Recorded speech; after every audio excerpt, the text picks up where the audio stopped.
The doorbell chimed, and my heart stopped. I'd only been in Seattle a week, and my new apartment, still half unpacked, was about to host my entire office for a housewarming I wasn't ready for. But when I opened my bedroom door and saw my boss, Marcus, stark naked, standing there like he owned the place, I knew this night would haunt me forever. I'm Jalen Carter, 27, a graphic designer who just landed a dream job at Apex Creative, a sleek ad agency in downtown Seattle. I'm black, queer, and fiercely private about it, especially at work. Moving cross-country from Atlanta was my chance to start fresh, to build a life where I could be myself without the weight of old expectations. The apartment, a cozy one-bedroom in Capitol Hill with exposed brick and a tiny balcony, was my sanctuary, or it was supposed to be. Marcus Rivera, my 29-year-old boss, was the opposite of me in every way. Charismatic, unapologetically out, and Latino, he carried himself with the kind of confidence that made clients swoon and employees stutter. He was also the creative director who'd hired me, his sharp eyes catching every detail in my portfolio during my interview. I admired him, maybe too much, but I wasn't prepared for him to be here, in my bedroom, naked, holding a bottle of wine like it was a Tuesday afternoon at a nudist colony. "Jalen, you didn't tell me you had taste," Marcus said, grinning as he gestured to my half-decorated room. His voice was smooth, like he hadn't just violated every boundary I'd ever set. I froze, my brain short-circuiting between panic and the absurd urge to laugh. "Marcus, what the hell are you doing?" I hissed, slamming the door behind me to shield us from the dozen coworkers mingling in my living room. My face burned, and not just because I was staring at my boss's unfairly chiseled abs. He raised an eyebrow unbothered. "Relax, Jalen. I spilled wine on my shirt, and I figured I'd borrow something from your closet. Make myself at home." He took a step closer, and I backed into the door, my pulse racing. This wasn't just a wardrobe malfunction. Marcus had a reputation for pushing boundaries, flirting with clients, throwing wild office parties, and now, apparently, stripping in my apartment. But there was something in his eyes, a flicker of vulnerability beneath the bravado, that made me pause. Was this a game, or was he testing me? The housewarming had been his idea, of course. "You're new in town, Jalen," he'd said at the office, his hand lingering on my shoulder a second too long. "Let's break in that apartment of yours. Show Seattle what you're made of." I'd agreed, thinking it'd be a chance to fit in, to prove I could handle the pressure of Apex's cutthroat culture. But now, with Marcus standing there, I wondered if I'd walked into a trap. I grabbed a t-shirt from my dresser and tossed it at him. "Put this on. Now." My voice was sharper than I meant, but I was drowning in adrenaline. He caught the shirt, his grin fading slightly as he slipped it on. It was too tight, clinging to his frame in a way that didn't help my focus. "Jalen, you're tense," he said, softer now. "I didn't mean to freak you out. I just thought we could have some fun tonight." "Fun?" I snapped. "This is my home, Marcus, not your playground." But even as I said it, I felt a pull, a dangerous curiosity about what fun meant to someone like him. The doorbell rang again, snapping me back to reality. My coworkers were out there, probably wondering where I was. I couldn't deal with this now. "Just stay here?" I muttered, leaving him in my room and plastering a smile on my face as I greeted more guests. The night spiraled from there. My coworker Priya, a sharp-witted Indian woman in her early 30s, cornered me by the snack table. "Jalen, you look like you saw a ghost. Everything okay?" Her eyes narrowed, like she could smell drama from a mile away. I forced a laugh, brushing it off, but my mind was still in that bedroom. Marcus emerged minutes later, wearing my t-shirt like it was his own, mingling with everyone as if nothing had happened. He was magnetic, telling stories about Apex's latest campaign while stealing glances at me. Each look felt like a challenge, daring me to call him out. I didn't. Instead, I poured myself another drink and tried to ignore the heat creeping up my neck. By midnight, the party was in full swing. My tiny apartment was packed with laughter, music, and the clink of glasses. But I couldn't shake the image of Marcus in my room, or the way his eyes had softened when he'd said, "Fun." Was he flirting? Or was this just how he operated, chaotic, boundaryless, untouchable? Then came the second shock of the night. As I was refilling the chip bowl, I overheard Priya whispering to another coworker, Liam, a lanky white guy with a penchant for gossip. "You know Marcus has a thing for Jalen, right?" she said, her voice low but not low enough. "He's been talking about him non-stop since he started." My hand froze mid-pour. A thing? For me? The idea was absurd. Marcus was my boss. A walking red flag who just invaded my personal space like it was nothing. But my heart betrayed me, thudding with a mix of dread and something I didn't want to name. I avoided Marcus for the rest of the night, sticking to safe conversations with coworkers about Seattle's coffee scene and the latest Netflix shows. But every time I caught his eye, I felt it. That pull, that dangerous spark. When the last guest left at 2 a.m., I locked the door and leaned against it, exhausted. My apartment was a mess, but my head was worse. Then I heard a creak. Marcus was still here, lounging on my couch like he belonged there. "Great party, Jalen," he said, his voice low and teasing. "You're a natural. Why are you still here?" I asked, too tired to filter my frustration. He stood, closing the distance between us. "Because I wanted to talk. Just you and me." His eyes locked onto mine, and for the first time I saw something raw, something real. "I know I came on strong tonight, but I see you, Jalen. You're holding back, and I want to know why." I swallowed hard, my throat dry. This wasn't just about a naked stunt or a housewarming gone wrong. Marcus was peeling back layers I'd spent years building. And the scariest part? I wasn't sure I wanted him to stop. The next morning, I woke to the smell of coffee and the sinking realization that Marcus had spent the night on my couch. My apartment felt smaller with him in it, like his presence sucked up all the air. I stumbled into the living room, rubbing sleep from my eyes, and there he was, shirtless again, sipping from one of my mugs like he'd moved in. "Morning sunshine," Marcus said, his grin infuriatingly bright. "You sleep like a rock. I made coffee." He gestured to my ancient coffee maker, now gurgling happily. I stared, torn between kicking him out and demanding answers. "You can't just stay here," I said, my voice rough. "This isn't normal, Marcus. None of this is normal." He set the mug down, his expression shifting to something softer, almost apologetic. "I know I overstepped last night. I'm sorry. I don't know how to do this halfway." He ran a hand through his dark hair, and for the first time, I saw cracks in his polished facade. "I like you, Jalen, a lot, and I'm not great at subtlety." His words hit like a punch. I'd spent years keeping my personal life locked away, especially at work. Being queer in Atlanta had meant navigating microaggressions and family expectations that left me guarded. Seattle was supposed to be different, but Marcus was blowing through my defenses like a wrecking ball. "I'm your boss, Marcus," I said, clinging to logic. "And you're you. You don't get to just waltz in and make this about feelings."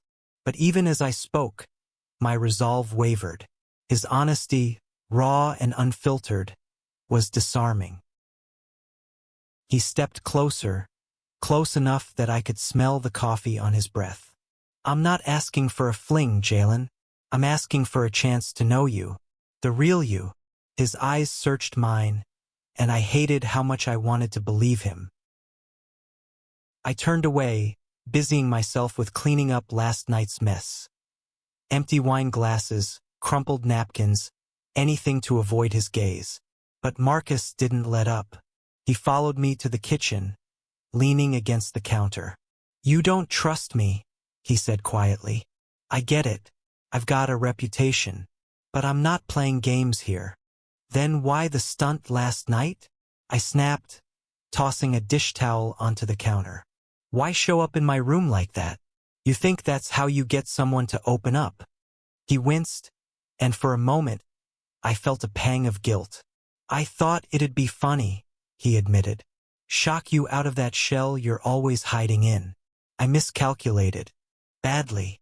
I didn't know what to say. Part of me wanted to scream at him for his recklessness, but another part, a quieter, more dangerous part, wanted to know what it'd be like to let him in. Work the next day was torture.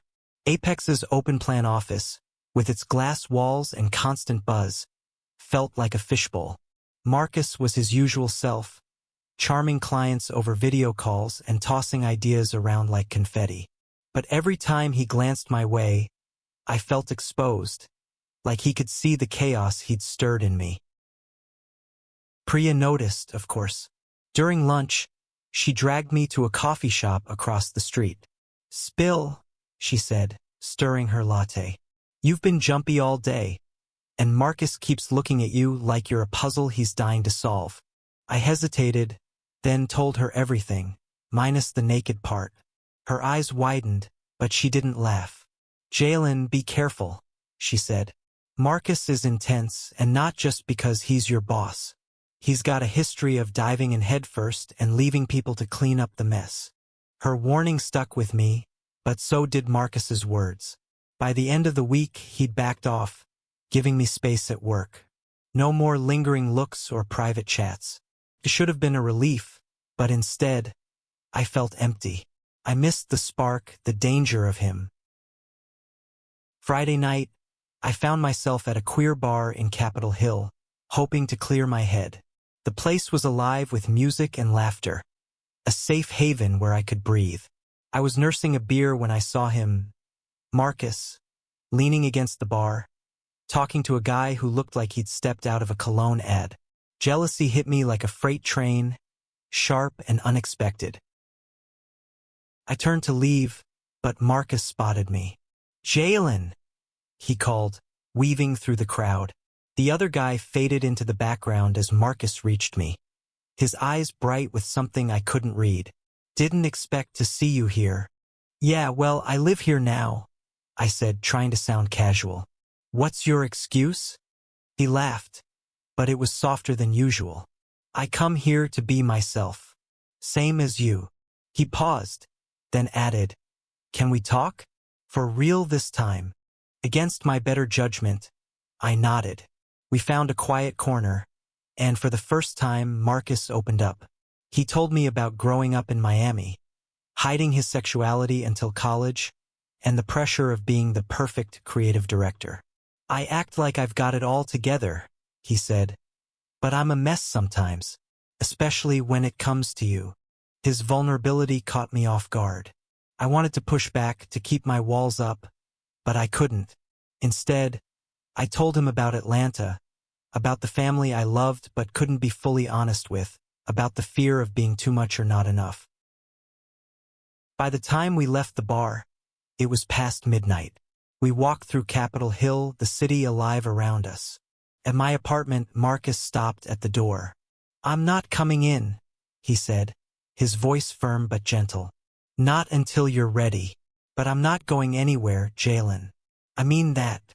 He left, and I stood there, heart pounding, knowing I was already in too deep. The weeks that followed were a blur of tension and unspoken promises. Marcus kept his word, giving me space at work, but his presence was inescapable. Every meeting, every brainstorming session, I felt him, his laugh, his quick wit, the way his eyes lingered just a second too long. I hated how much I noticed. At home, I tried to distract myself. I painted my apartment walls a deep blue, hung art from local markets, and spent hours sketching designs that never made it to Apex's pitch deck. But Marcus was there, in the back of my mind, his confession from the bar replaying like a song I couldn't shake. One rainy Saturday, I got a text from him. Meet me at Pike Place Market. Noon. No pressure.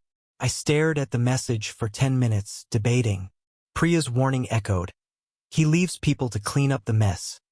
But so did Marcus's voice, raw and honest, saying he wasn't going anywhere. I went. The market was chaos. Vendors shouting, tourists snapping photos, the air thick with the smell of fish and flowers.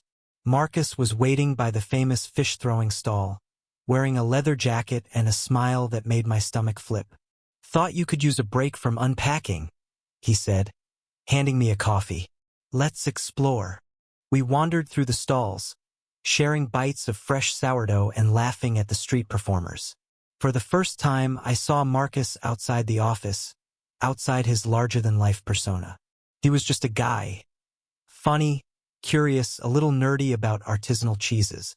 When he brushed my hand while reaching for a sample, I didn't pull away.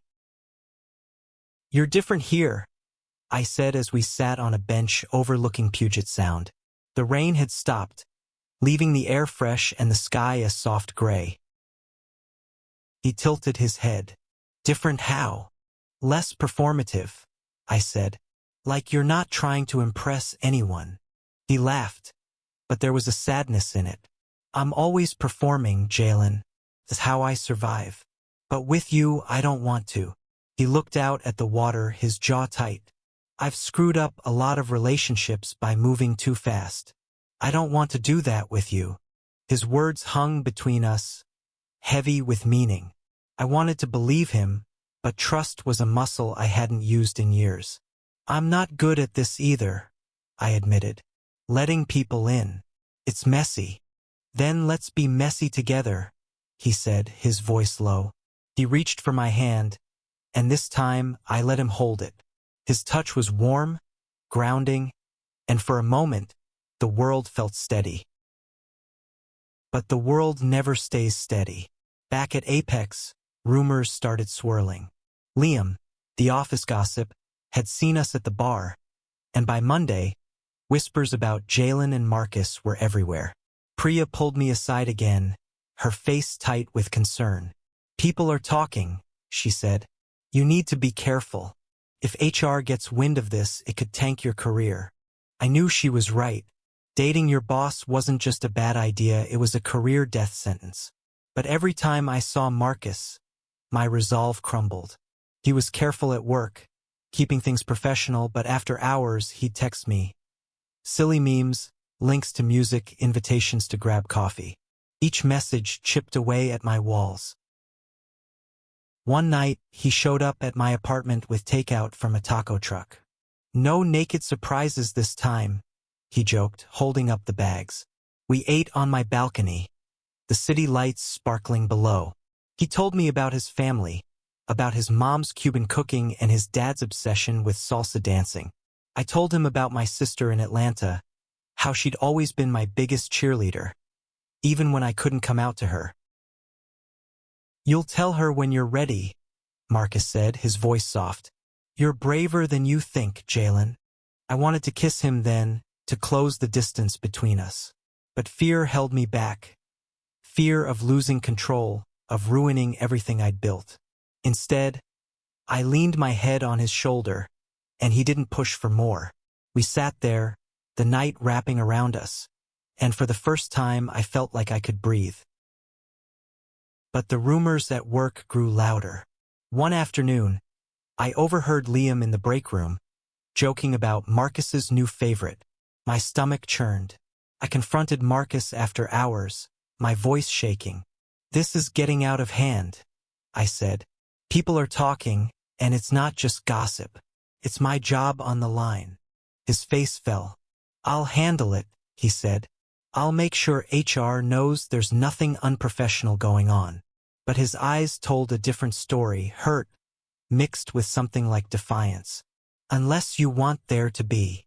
I didn't answer, couldn't, because the truth was, I didn't know what I wanted anymore. The next day, Marcus called a team meeting.